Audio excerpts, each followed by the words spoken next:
Hi friends, எல்லோரும் எப்படி இருக்கீங்க? எல்லாருக்கும் ஜீனி.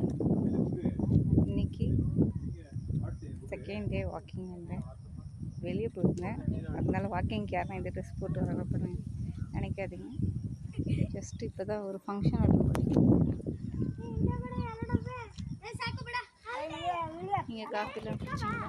உங்களை பற்றி யாராவது கிழியாவோ காமெடியாவோ கிண்டல் பண்ணுறவங்க பற்றி நீங்கள் தலை கெடுத்துக்காதீங்க. உங்களுக்கு என்ன தோணுதோ, நீங்கள் ஹாப்பியாக இருக்க எது நடக்கணுமோ அது நடந்தே தீரும். உங்கள் மனசு சந்தோஷமாக இருக்கணும். நம்மளுக்கு கஷ்டம்னு ஒன்று வரும்போது யாரும் உதவ மாட்டாங்க. ஆனால் நம்மளை கிரிட்டிசைஸ் பண்ணணும், கிண்டல் பண்ணணுன்னா ஃபஸ்ட்டு வந்து நிற்பாங்க. நம்மளுக்கு ரொம்ப தெரிஞ்சவங்க. நீங்கள் அவங்கள பற்றிலாம் நினச்சி கவலைப்படுறீங்க. எல்லோரும் ஹாப்பியாக இருங்க. இந்த நாள் உங்களுக்கு எப்போவுமே இனிய நாளாக அமையட்டும். Thank you, bye bye, see you.